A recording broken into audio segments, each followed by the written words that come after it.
semuanya. Jangan cuma duduk pesen makan sob.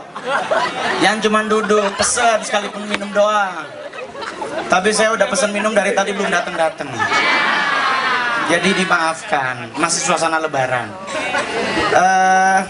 Saya tinggal di Jakarta. Nama saya Mongol. Saya anak ke-19 dari 26 bersaudara. Papa saya orang Mongol asli, mama saya orang Manado. Papa saya ganteng, mama saya cantik, lahirlah begini.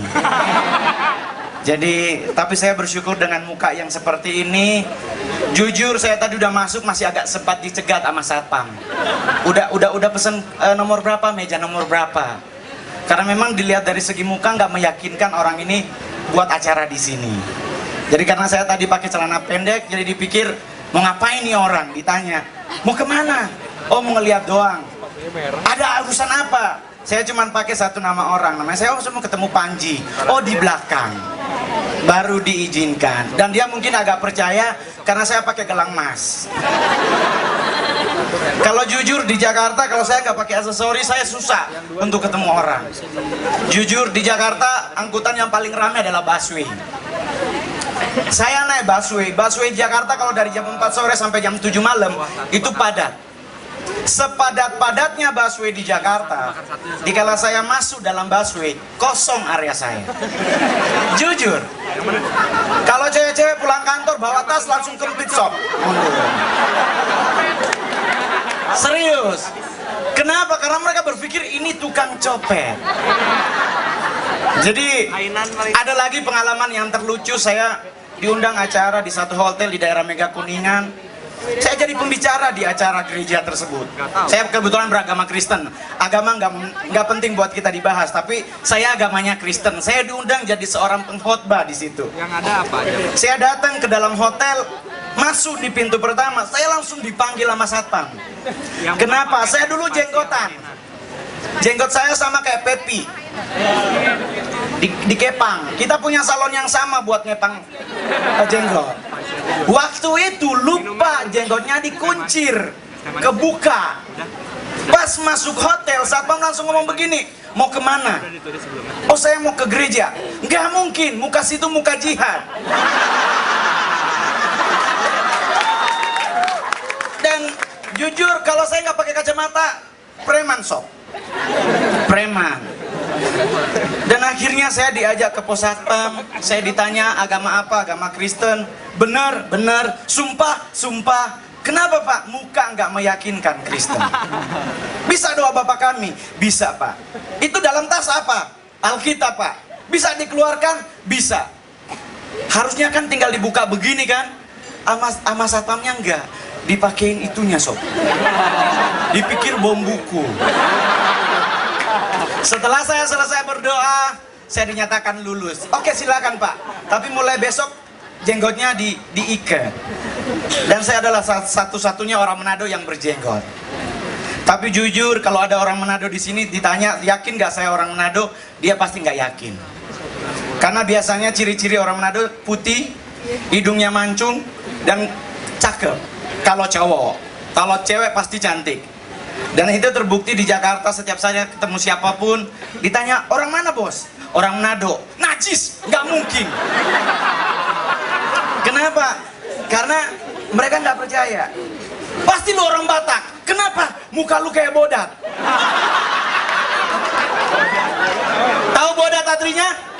Monyet. Kemarin saya sempat diajak Panji di Hard Rock dan saya memberikan sebuah rahasia tentang kelemahan tukang copet. Jadi kalau saudara-saudara di tempat ini mau ke Jakarta, kalau punya mobil pribadi ya bagus. Tapi kalau masih naik busway, naik Kopaja, naik mikrolet, ingat baik-baik, apapun agama Anda, sempatkanlah bawa Alkitab dalam tas saudara. Karena jujur, 5 wilayah Jakarta tukang copetnya mayoritas orang Batak. Jadi kalau ada orang Batak di sini jangan tersinggung, karena realita kamar 201 sampai 205 copet semuanya. Ditanya orang mana? Korea bang. Korea itu Batak. Jadi kalau orang Batak nyopet tas saudara di dalam ada Alkitab, dia akan ketakutan. Karena orang Batak gak pernah takut sama preman. Orang Batak cuma takut sama Bibel. Nah, kemarin saya masuk kantor, di dalam ditegur begini sama orang Batak. Lah, kenapa kau ngomong rahasia kita? Janganlah kau ngomong, kurang pendapatan. Jadi nanti kalau ke Jakarta bawa Alkitab, entah saudara agama apapun, bawa aja cuman sebatas hiasan. Lumayan kan, bebek nggak hilang sob. Jadi sekali waktu saya sempat naksir cewek. Saya udah 2 tahun jomblo. Saya pikir jomblo enak juga, ternyata saya naksir cewek lewat Facebook. Saya lihat ada Facebook, ada cewek cantik sob. Ketemulah di Plaza Semanggi. Lu pakai baju apa? Oh, pakai baju ini. Saya lihat ada cewek seperti yang dia bilang ciri-cirinya. Dia nyender di dinding. Dia nyendernya begini. Cantik coy, cantik. Pas saya datengin, saya bilang, kesini dong mbak. Buntut bakar. Saya kaget, ternyata dia anggota CEDI. Tahu CEDI? Cewek dinding. Karena pas dia jalan begini. Ternyata kalau naksir cewek jangan lewat Facebook. Facebook cuma muka doang cakep. Takutnya bawaan nggak normal. Makannya. Dan saya ada cerita lucu saudara. Ini pengalaman terjadi dalam penjara. Di penjara itu bisa nyari tahu dia, kan penjara Cipinang semuanya laki. Nggak ada perempuan sama sekali, perempuan itu pasti petugas. Untuk membuktikan seseorang itu laki-laki benar, asli atau KW, itu susah ngebedainnya di penjara. Karena semuanya botak. Semuanya laki pakai baju laki, nggak ada yang pakai baju cewek, nggak ada yang pakai dipakein pensil alis, nggak ada. Semuanya laki. Nah, untuk ngebedain dia laki atau tidak, itu cuman ketahuan pas berhitung. Jadi kalau rolling berhitung kan 1 pasti manly, betul? 2 pasti laki. Yang ketiga bunyinya 3. Ternyata nggak cowok coy. 4 bunyi lagi 7. Pasti nggak cowok. Terus kalau saudara mau nyari tahu dia normal atau tidak di kolam renang, gampang. Kolam renang Cipaku banyak homonya sob. Betul. Jadi kalau saudara berenang ke Cipaku, kalau nyari tahu cowok itu normal atau tidak, gampang nyari tahunya. Jangan lihat dari bajunya, nggak pernah dia pakai bikini cewek. Nggak ada. Ketahuan dari dia ngeluarin air dari telinganya. Kalau cowok normal kan begini sob. Kalau nggak normal pasti begini. Dari situ ketahuannya. Kalau saudara agamanya Kristen, ketahuan pas disuruh berdoa. Kalau dia cowok benar, kalau dia berdoa suruh angkat tangan kan cuman begini. Betul? Kalau dia nggak normal, kaki maju sob, pause. Begitu, itu buat nyari tahu. Jadi buat nyari tahu yang di sekeliling saudara orang normal atau tidak, lihat dari jarinya. Jari telunjuk dengan jari manis kalau sejajar pasti dia nggak normal. Lihat aja, langsung lihat semua. Kasihan, ya ampun. Kenapa langsung ngelihat? Kan nggak disuruh. Berarti nggak normal semuanya, kan langsung ngecek. Di penjara kemarin kita bercanda-bercanda. Ada bercanda tentang, saya tidak melecehkan suku ya, jangan marah. Ada lomba nyanyi lagu Hari Merdeka. Jadi ada bapak-bapak lomba nyanyi Hari Merdeka. Majulah dia dari orang Madura. Dia maju, dia nyanyi begini, 16 Agustus tahun 45. Jurinya bilang begini, salah, lu ganti lagi. Dia lagi nyanyi lagi, 16 Agustus tahun 45. Salah. Yang nyanyi ngomong begini, dengar dulu, jangan langsung protes. Oke, mulai. 16 Agustus tahun 45, besoknya hari kemerdekaan kita. Benar kan? Benar. Yang terakhir, masih panjang. Oh, belum ada yang ngasih kode, belum. Ada cerita yang terlucu adalah orang Ambon. Orang Ambon datang ke Jakarta naik kapal Kambuna. Nyampe di Tanjung Priuk, lagi duduk disamperin sama bencong. Cuman dia nggak tahu kalau itu bencong. Seperti Karta Ernest tadi, kalau bencong dandan jadi cewek, bener-bener cewek. Dan di Jakarta untuk nyari tahu bencong berkelas dan tidak berkelas bisa ketahuan dari area. Kalau Taman Lawang depan isi pizza, itu bencong cantik. Kalau belakangnya Jalan Latulahari, itu pasti bonyok.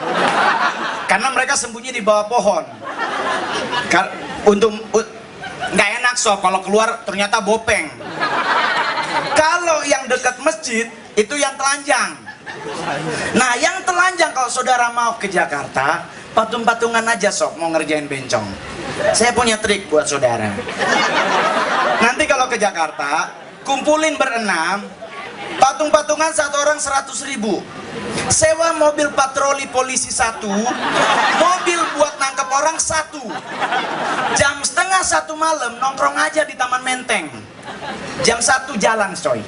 Lah bunyiin lah tuh di atas, tuing tuing tuing. Semua banci setaman Lawang nggak ada di tempat. Lu bisa lihat yang namanya bencong naik pohon dengan sepatu high heel 12 cm. Nggak dibuka sob, nggak dibuka, bisa di atas pohon. Lu bisa lihat yang namanya lompat indah, yang namanya jembatan Kuningan, dia lompat ke bawah sob, demi menyelamatkan diri. Jadi kalau mau ke Jakarta mau nyari tahu bencong di situ. Kalau Tanjung Priuk itu terkenal bencong kekar. Kenapa mereka kekar? Karena siangnya ngerjain jangkar kapal. Ya kan, ngangkat-ngangkat besi, jadi badannya bagus, six pack. Nah, orang Ambon ini didatengin sama bencong. Dibilang, "Mas, ML yuk." "Huh? Bayar nggak mbak?" "Gratis mas, tapi kita main belakangnya." Orang Ambonnya mikir, "Bih, doggy style coy."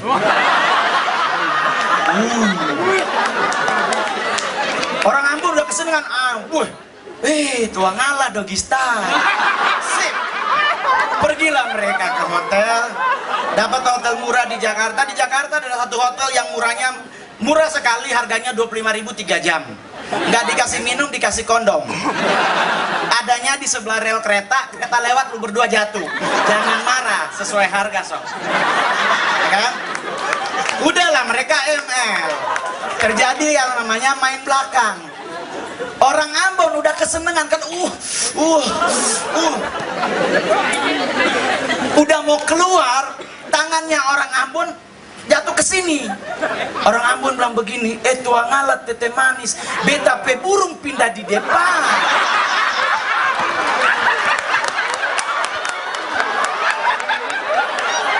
Ngerti artinya? Ngerti. Berarti bencong juga. Terakhir banget, buat nyari, saya sudah mensurvei ini juga, udah survei ini udah terbukti ya. Dalam hal making seksual yang namanya ML di Indonesia, dari semua negara, Indonesia yang berubah suaranya. Kalau orang bule, ML bunyinya kan cuman "oh yes, oh no, oh yes, oh no," itu doang sob. Indonesia terjadi perubahan dari 1800 sampai 1997 itu nggak bersuara. Dan dulu kondomnya nggak pakai kondom sob, pakai engklek-engklek.